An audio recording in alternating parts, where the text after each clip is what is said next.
Hello and welcome to the World Today on Channels Television. I'm Joke Rogers. Here's what's coming up within the hour.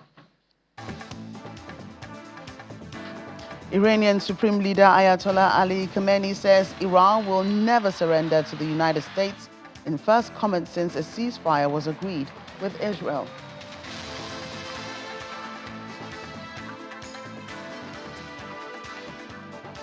U.S. Defense Secretary says hits back saying U.S. strikes on Iran were historically successful.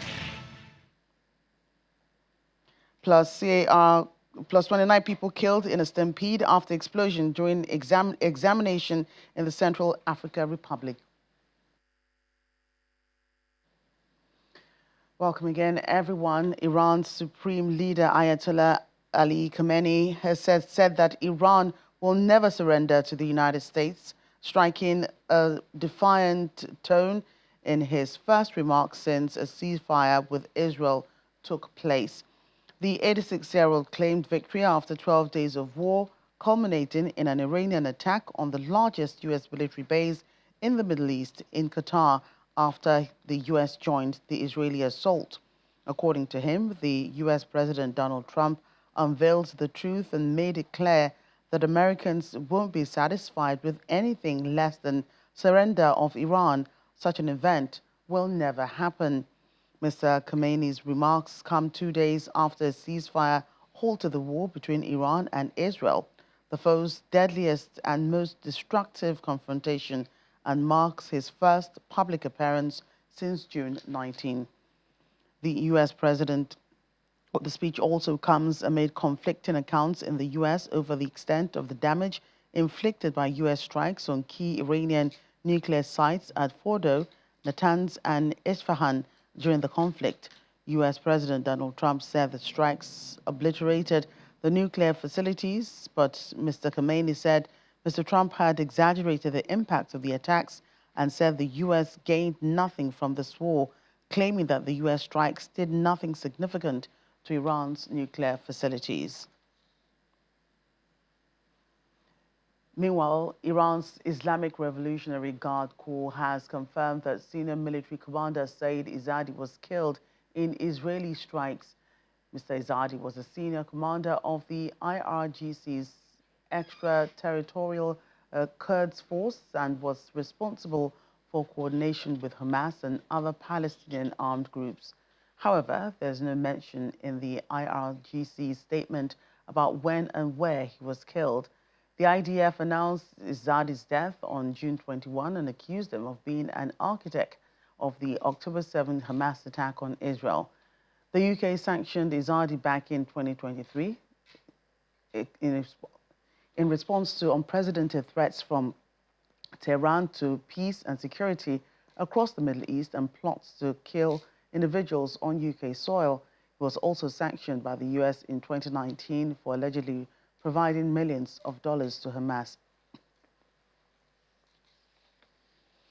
Meanwhile, Iran's constitutional watchdog has officially approved a bill mandating the suspension of cooperation with the global nuclear watchdog, the International Atomic Energy Agency.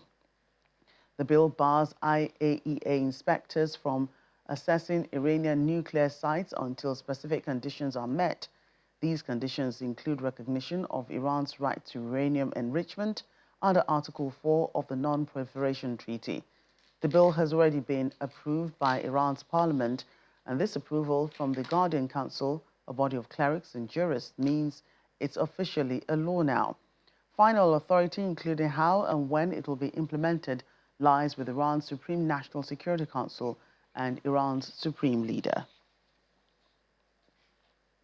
A Director General of the International Atomic Energy Agency, Rafa Grossi, has announced his intention to travel to Iran for nuclear sites inspection, noting possible radiation threat at a press conference in Vienna on Wednesday.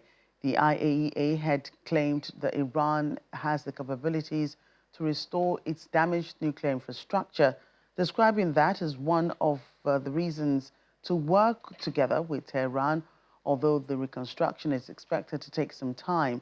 Commenting on the possibility of Iran leaving the Non-Proliferation Treaty, Mr. Grossi stressed that such an outcome would be very regrettable. In this regard, he highlighted that a sustainable solution through diplomacy is an absolute priority.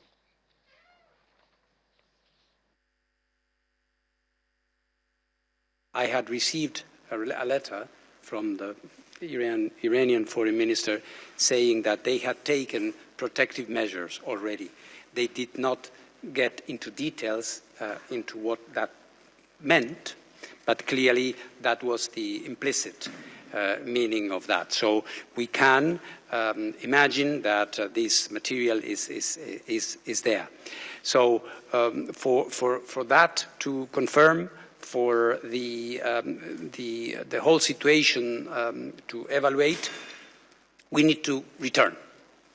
Of course, we have to recognize that there was a war, there was military action until yesterday. So there is, of course, common sense and dignity that we need to respect. But at the same time, we have said we need to return. We need to re-engage. And yesterday, I wrote a letter to Arakchi saying, well, let's meet to analyze the modalities. You know, going back to places that have been shelled is not like going in a normal sort of inspection. There is rubble. There could be unexploded ordnance. There are many, many aspects. There could be some radiological impact, although we know, and this we were discussing with the government in the morning, we know that given the relative small amount of nuclear material in the places that were hardly hit, there was very, very small radiological release, perhaps inside the place that was bombarded. One could even, with protective gear, go around. So that is, relative good news, but we have to go back. And going back with inspectors to these places is not an easy thing. So my idea is to try to engage with them as soon as possible. Why not in Vienna? This is the world's nuclear non-proliferation capital. So why not here? To re-engage and to start looking at the modalities for that inspection to continue. What we cannot afford, not only for Iran or the IAEA, for the international community, we cannot afford that because of this, the inspection regime is interrupted. So this is where I'm putting now the emphasis and what I'm also going to be discussing with President Macron today and with other leaders in the next few days. In the meantime, U.S. Defense Secretary Pete Hegseth and General Dan Kane, the chairman of the Joint Chiefs of Staff, offered on Thursday the Trump administration's most detailed descriptions yet of the planning and execution of U.S. airstrikes on Iranian nuclear facilities. But Mr. Hegseth and General Kane offered no new assessments of the state of Iran's nuclear program or the damage to the sites. Both men referred those questions to the nation's spy agencies. General Kane played videos of the bombing attack on the nuclear sites and described how they were carried out. He focused on the personnel who developed the 30,000-pound bombs that the B-2s dropped, the bomber crew members who flew the 37-hour round-trip mission, and the troops who defended a major American base from Iranian retaliation. Unlike a normal surface, all 6 weapons at each vent at Fordo went exactly where they were intended to go. A bomb has 3 effects that causes damage: blast, fragmentation, and overpressure. In this case, the primary kill mechanism in the mission space was a mix of overpressure and blast, ripping through the open tunnels and destroying critical hardware. The majority of the damage we assessed based on our extensive modeling was a blast layer combined with the impulse extending from the shock. Imagine what this looks like 6 times over. A point that I want to make here: the Joint Force does not do BDA. By design, we don't grade our own homework. The intelligence community does. But here's what we know following the attacks and the strikes on Fordo. First, that the weapons were built, tested, and loaded properly. 2, the weapons were released on speed and on parameters. 3, the weapons all guided to their intended targets and to their intended aim points. 4, the weapons functioned as designed, meaning they exploded. And we know this through other means, intelligence means that we have that were visibly, we were visibly able to see them. And we know that the trailing jets saw the first weapons function, and the pilots stated, quote, "This was the brightest explosion that I've ever seen. It literally looked like daylight." Mr. Hegseth, on the other hand, began with what was only his second ever news conference at the Pentagon by saying that the news media, in his view, had not been kind to Mr. Trump.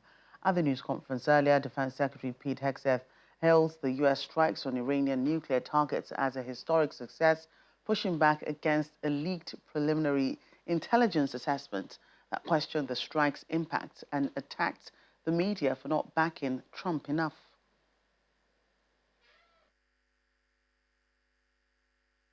Because you, and I mean specifically you, the press, specifically you, the press corps, because you cheer against Trump so hard, it's like in your DNA and in your blood to cheer against Trump, because you want him not to be successful so bad, you have to cheer against the efficacy of these strikes.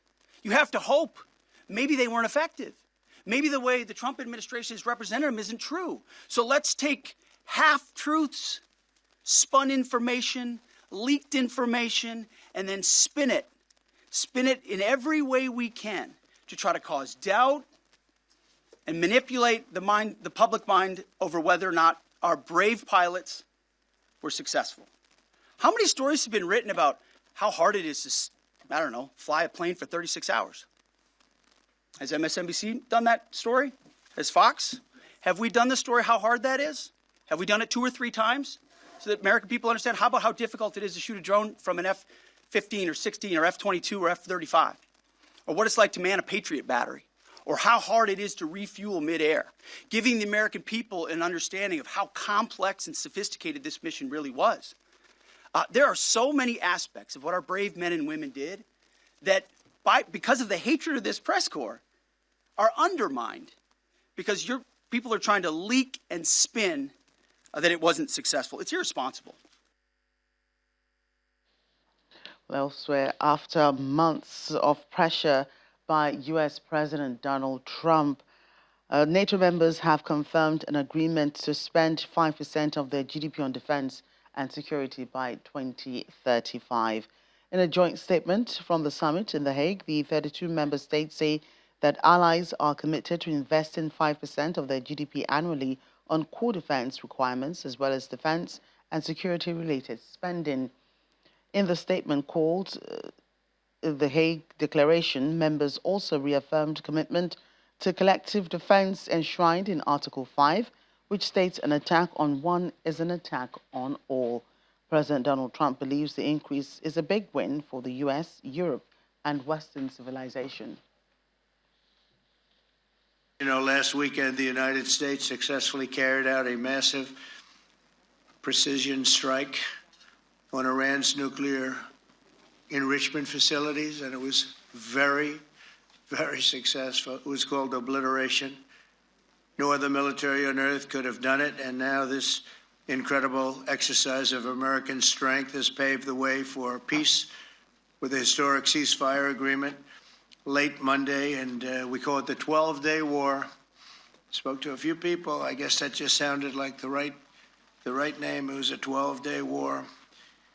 And we think it's over. I don't think they're going to be going back at each other. I don't think so.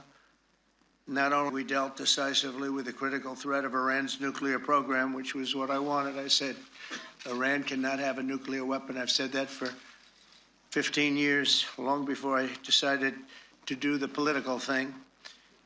But we've also reasserted the credibility of American deterrence, which is like no other. A major focus of our conversations at the summit was the need for other NATO members to take up the burden of the defense of Europe, and that included the financial burden. As you know, it was 2%, and we got it up to 5%. And they said, a couple of them came up to me, one in particular said, "Sir, we've been trying to get it up to 3% for 20 years, and we haven't been able, and you got it up to 5%. So they're going to be, most of them, I guess almost all of them, are going to be contributing now, 5%, a number that people are surprised at, but you need it today. The United States accounts for 2/3 of all NATO defense spending, and since I began pushing for additional commitments in 2017, believe it or not, our allies have increased spending by $700 billion. I said to people, you don't have any money, and a lot of them weren't paying. And so I started the process, and I picked it up as soon as I got back, which is 6 months ago.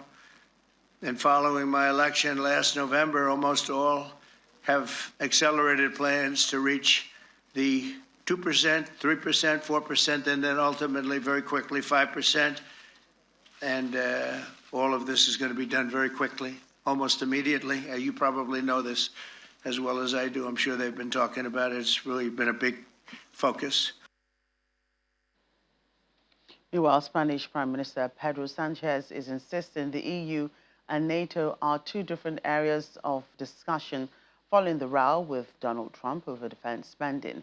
As leaders arrived for the European Council in Brussels on Thursday, when asked about Mr. Trump's threat in the negotiations between the European Union and the United States to end the tariff war between a problem concerning Spain, he said he believes there are two different areas of discussion. One is the Alliance Atlantic and the other is the European Union.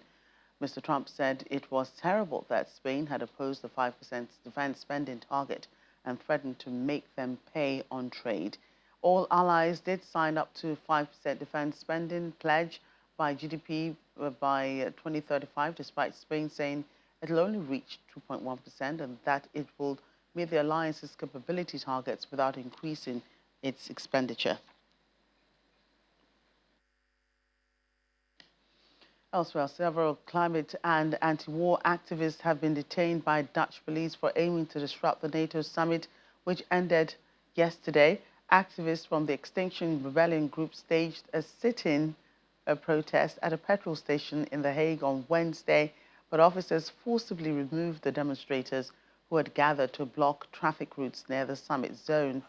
This Wednesday, the new defense spending framework was approved by NATO members, raising the target to 5% of GDP. However, the protesters have criticized this measure. Activists were seen sitting on the ground holding banners with slogans such as "Just Peace Against US-NATO War" and "Plunder No Future in Fossil Fuels" and "Stop the Genocide."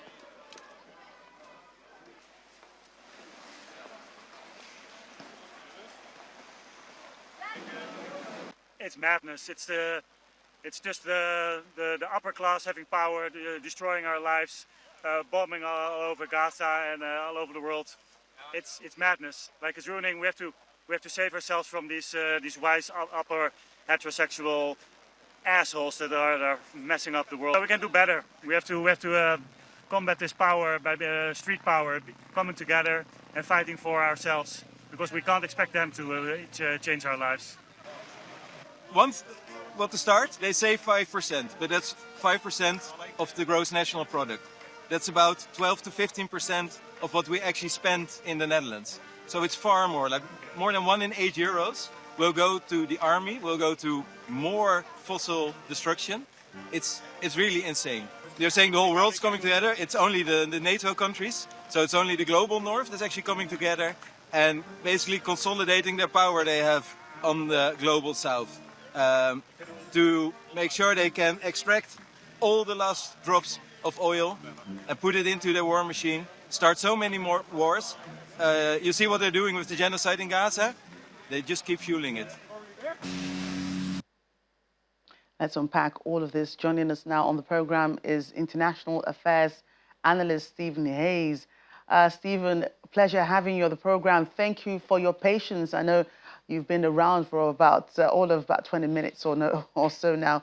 Thank you for standing by. It's no problem. It was interesting to watch in any case. Thank you. Right. So let's begin with the Ayatollah Khamenei's first public statement. That's the Iranian supreme leader since the U.S. strikes on Iran's nuclear sites. From a U.S. perspective, how significant is his tone? Was it more confrontational, restrained, or strategic What signal do you think Tehran is trying to send to Washington and the rest of the West? Well, I think a lot of the message was for domestic consumption, first of all. It's interesting he did it pre-recording rather than live in public, but that's understandable too in the circumstances. I think that he had to make that statement from an Iranian point of view for his own credibility and defiance. The idea of surrender, anyway, from an Islamic republic is not possible given the fact it's a theocracy. But I think the significance is that they responded with six bombs at Fordo reactor. They responded with six missiles to the base in Qatar. So I think that the response is very moderate to the verbiage. The verbiage, of course, was traditionally and typically high, but I think there is room for both moderation and dialogue. And we're seeing a ceasefire, which began a few days ago, um, however fragile, between Iran and Israel amid heightened tensions. Do you see this as a tactical pause by both sides, or could it signal a potential shift in U.S. strategy towards the escalation in the region? Well, I think not to be evasive, I think it's both. I think that actually President Trump does deserve some credit for the ceasefire. I think that if he hadn't exploded and put a lot of pressure on particularly Israel, that ceasefire still would not be in effect right now. I think it's tactical in the sense that Israel is going to wait and see, and frankly, so will Iran. But it does leave an opening now for some some moderation, I suppose. I think cessation is too strong of an expectation right now. But I think it does leave open the possibility and the probability of dialogue behind the scenes. And that dialogue, at least between the United States and Iran, is already ongoing through back channels.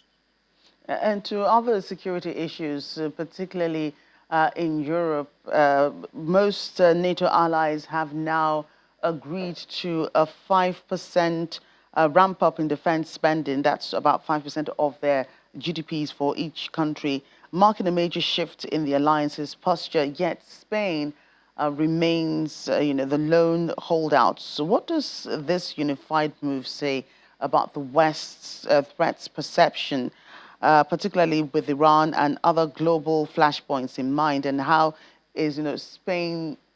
I mean, Spain's stance in all of this. How is this playing out for you? I think the 5% increase to going to 5% level of defense spending is remarkable.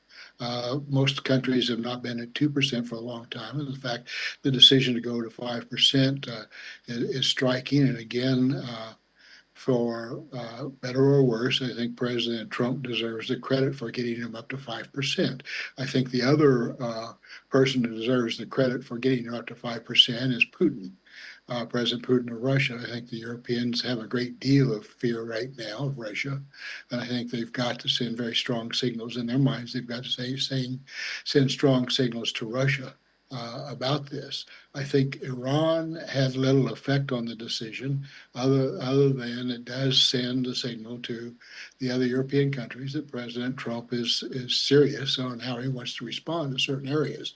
I'm not saying that all agree with that decision and whatever, but I think the seriousness with which he answered that sent a very strong signal to NATO and probably earn President Trump some greater degree of respect out of that. As far as Spain goes, I think Spain is putting themselves in a difficult position vis-a-vis the U.S.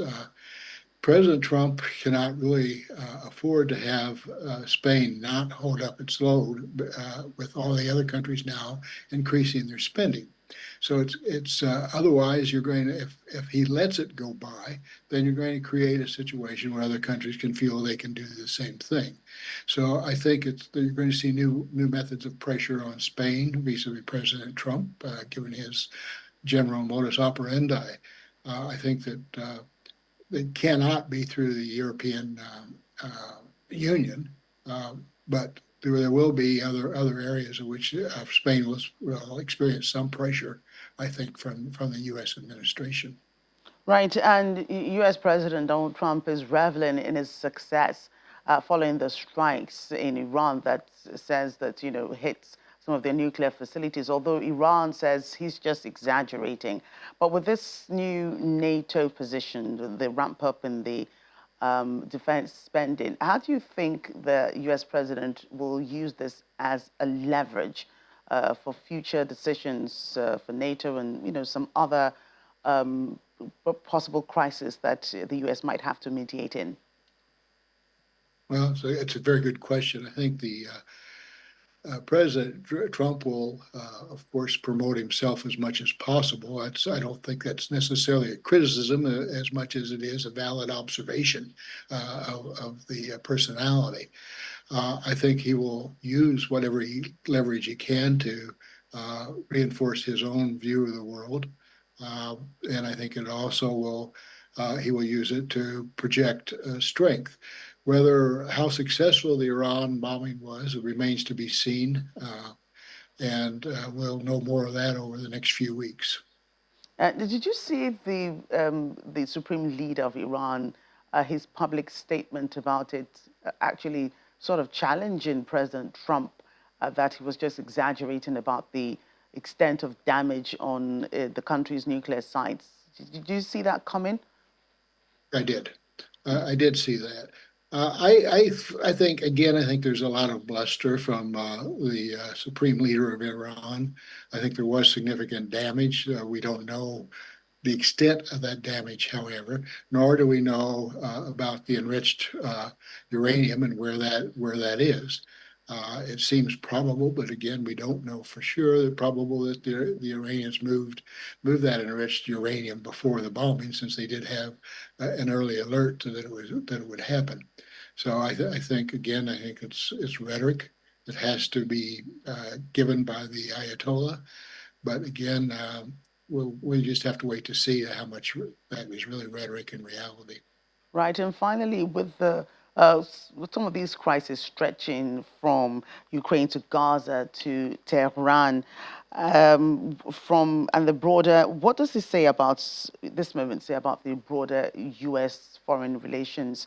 Do you think Washington is getting overstretched at this time? I think it is overstretched. We have significant financial issues. We have internal domestic political issues. And I think that it's questionable how much we can really spend, too, given the enormous debt that we carry.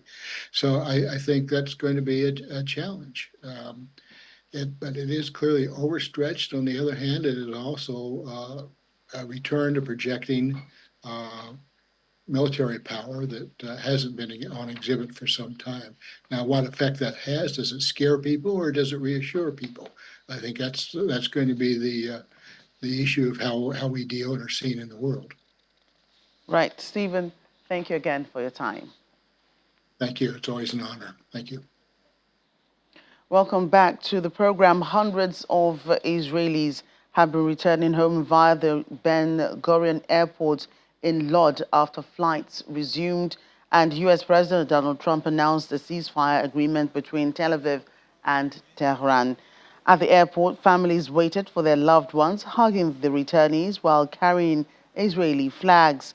Israel had closed its airspace on June 13 when it started attacking Iran, leaving around 40,000 tourists stranded in the country, while over 100,000 Israelis were stuck abroad.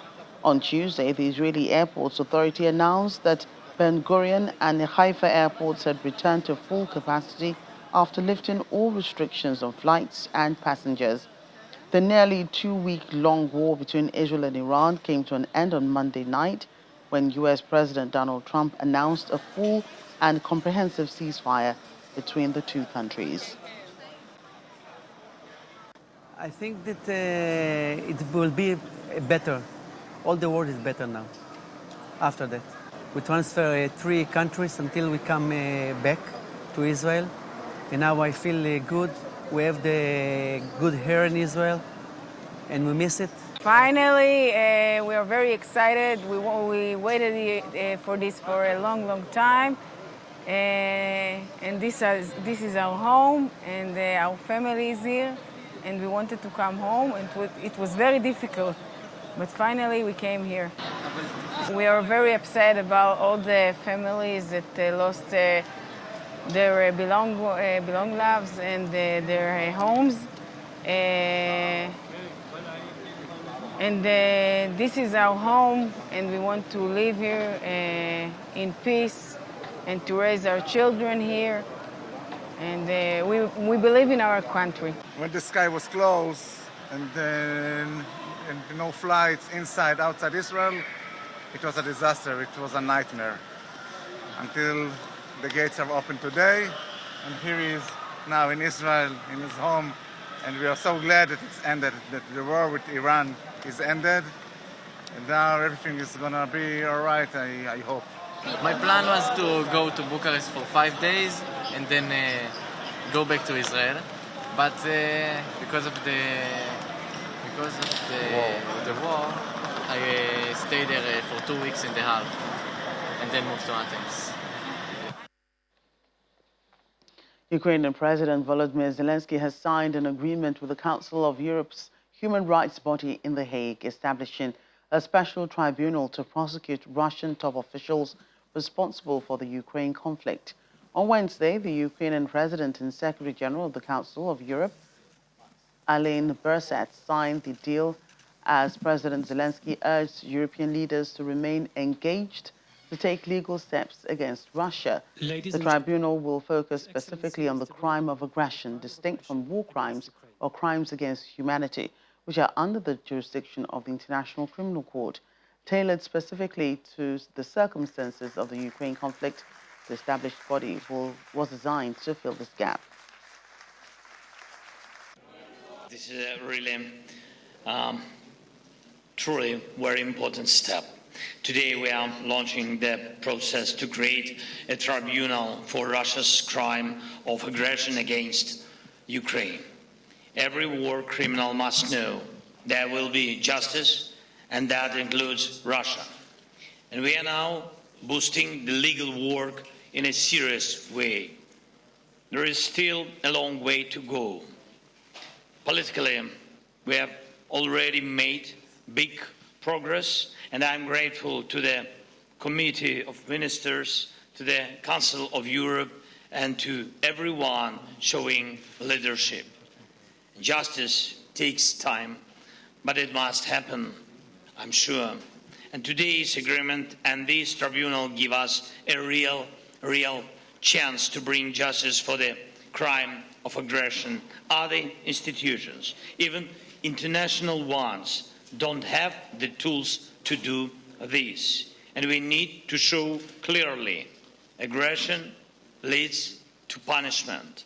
And we must make it happen together across all of Europe. Slava Ukraini! UK Prime Minister Keir Starmer has conceded that Donald Trump's tariffs policy was an attempt to change how the world's economy is run, but warned they were here to stay during the British Chambers of Commerce annual conference in London on Thursday. He asked about the impact of the Middle East crisis on British businesses. Mr. Starmer replied, "The world should all be concerned. What we saw in the last week or two was the immediate impact on oil prices and the conflict in Iran." Mr. Trump announced wide-ranging reciprocal tariffs on many countries before pausing them for negotiations ahead of his own July 8 deadline. The UK struck a trade deal to lower tariffs on UK car exports, steel and aluminium, but a 10% tariff remains on most UK goods, while opening up the market to US produce, like beef. I think we should all be concerned. What we saw in the last week or two was the immediate impact on oil prices of the conflict in Iran. Happily, there's a ceasefire, and amongst the things we've been working at pace on with our partners is making sure that ceasefire remains in place, that we de-escalate and have stability across the region, but it's fragile, as everybody in this room will appreciate. And I think I'm right in saying that the impact of international affairs on us domestically has never been so direct as it is at the moment. So you saw it in oil prices. To take the other obvious example, in the 3+ years of the Ukraine conflict, energy prices have gone up considerably as a result of that conflict. So we have to recognise that. That's why diplomacy matters on the global stage, to try and de-escalate and resolve situations, which is what I've spent a lot of time doing. Well, whatever we think of tariffs, they are undoubtedly an attempt to change the way the world economy is run. Right. And we have to recognise that. I don't think we're going to be going back in a few weeks or months to how it was before this administration came in. We're in for a different future, and we need to think through what that means. Trade deals, lowering trade barriers, the trade strategy I've just set out is a reflection of that, as is turbocharging our support for business here. We have to adapt to a changed world. And if we can do that at speed and get ahead of others, it's a huge opportunity. And the chairperson of the Parliamentary Indian Standing Committee on External Affairs, Shashi Tharoor, has vowed that New Delhi will not allow terrorism in the country without a price, referring to the Falagam attack in April. This was at a meeting with Russia's Federation Council Deputy Chair Konstantin Kosachev in Moscow. Tensions between India and Pakistan escalated following a deadly militant strike in Indian-administered Kashmir on April 22, which killed 26. India blamed Pakistan for the attack, suspending a bilateral water treaty and key visa program in response. Islamabad denied involvement and launched Operation Al-Bunyan al-Massouz on May 10 in retaliation to Indian strikes. A ceasefire was declared the following day.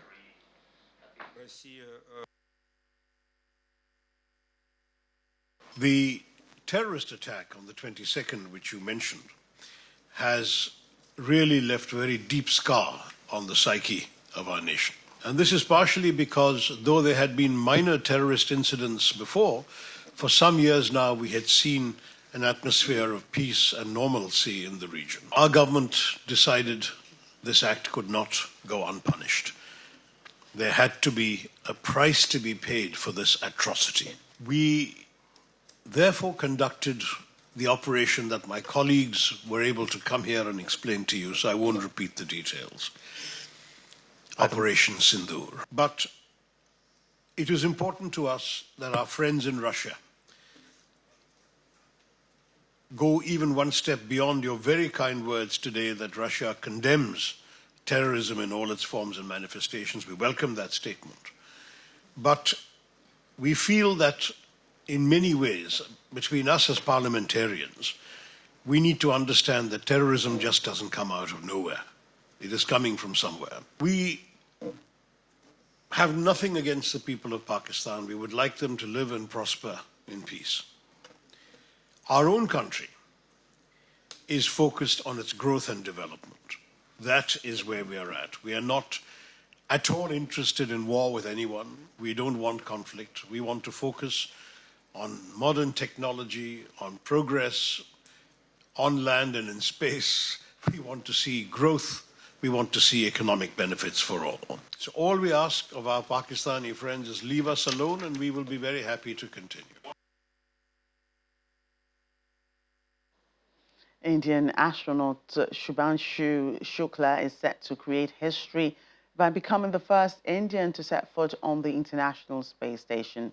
On Wednesday, Group Captain Shukla set off on the Axiom 4 mission, which he's piloting, led by former NASA veteran Peggy Whitson. AX-4 includes astronauts from Poland and Hungary. The group was seen floating in the spacecraft on Thursday in a video shared by private firm Axiom Space. They will spend 2 weeks on the ISS. Group Captain Shukla is only the second India ever to travel to space. His trip comes 41 years after Cosmonaut Rakesh Sharma became the first Indian to fly aboard a Russian Soyuz in 1984. The mission is a collaboration between NASA, India's space agency, European Space Agency, and SpaceX. The two European astronauts will also be taking their countries back to space after more than 4 decades. During their 2-week mission, the crew will spend most of their time conducting 60 scientific experiments, including 7 designed by Indian Space Research Organization. Strong winds, lightning strikes, and flash floods caused chaos in France on Wednesday night, as 2 people, including a child, are reported to have died in the incident. A 59-year-old man died when his motorbike struck a fallen tree and a 12-year-old boy was killed by a fallen tree while a river in Tarnet-Garonne, where winds reached 114 kilometers per hour. Footage shows locals sitting outside a cafe in Paris while rain poured relentlessly and traffic moved through waterlogged streets. The aftermath of the storm reveals fallen trees scattered across the sidewalks and entire neighborhoods submerged in water. Parisian firefighters responded to 40 reports of fallen trees but reported no injuries. Rain leaked through the roof of the National Assembly, prompting firefighters to investigate while ministers paused their discussions on the conflict in the Middle East.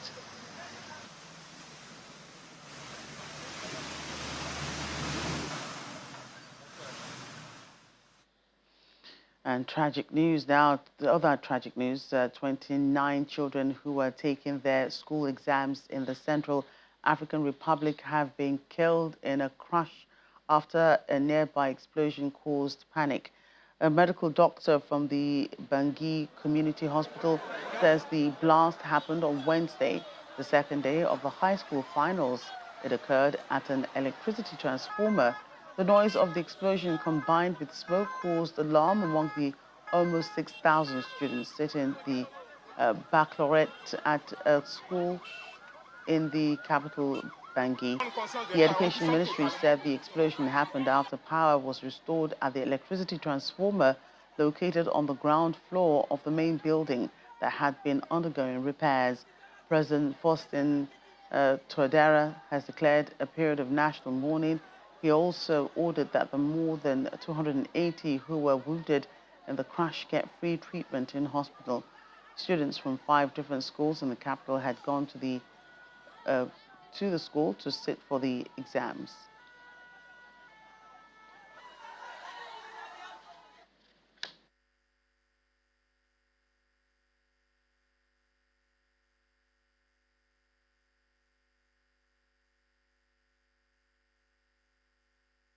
Welcome back. Kenya's President William Ruto has assented to the 2025 finance bill. He signed the bill into law on Thursday morning at the State House, Nairobi, after MPs passed the proposed legislation last week. While the bill avoided introducing fresh taxes following last year's deadly demonstrations against the 2024 finance bill, some of the clauses are still seen as contentious, such as a proposal seeking to give the Kenya Revenue Authority powers to access taxpayers' personal and financial data. The comprehensive bill aims to streamline revenue collection, improve the business environment, and foster innovation-driven economic growth.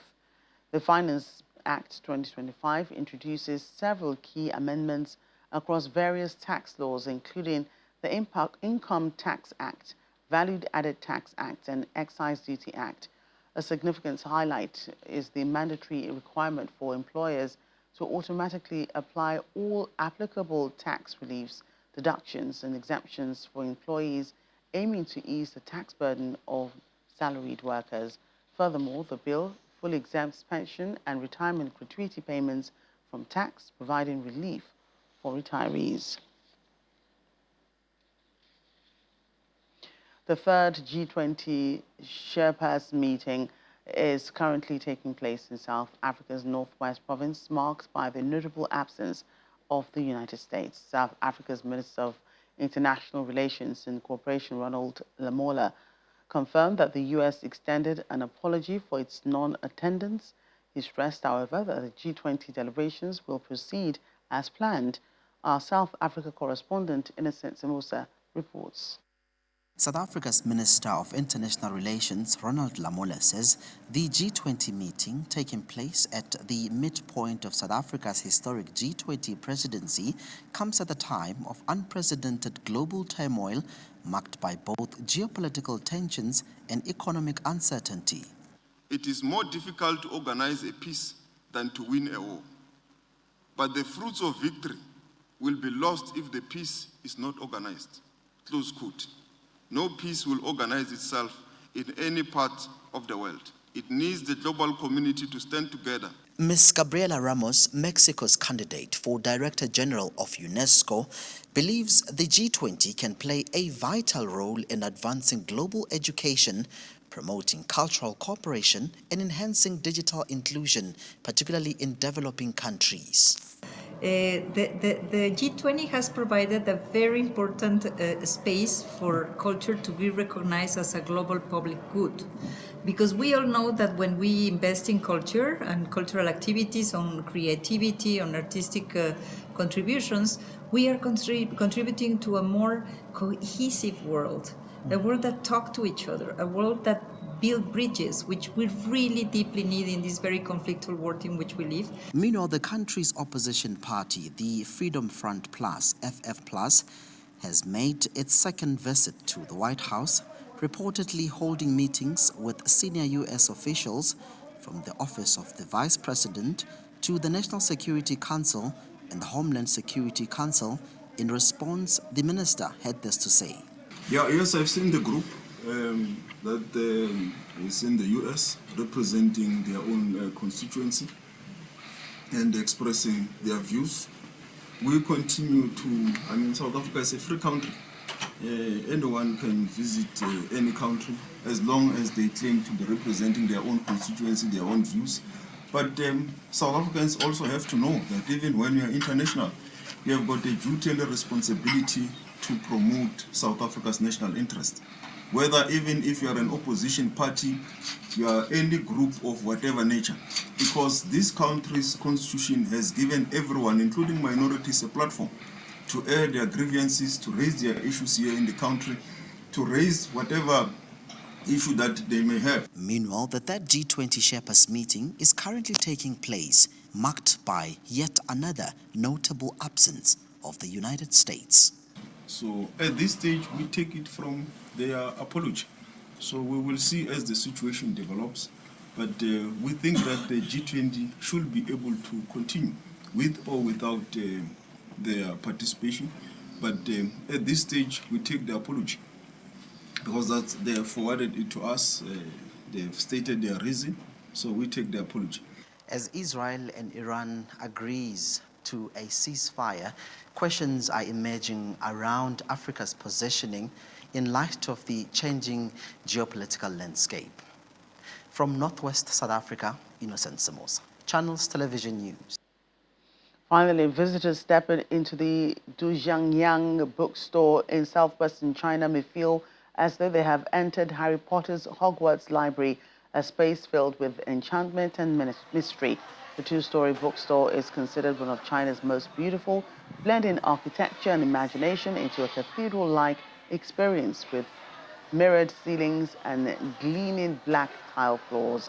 The interior creates a visual effect reminiscent of MC Escher's intricate patterns and optical illusions, offering more than 80,000 titles on cascading shelves that stretch from floor to ceiling. This imaginative space was designed by X+Levin.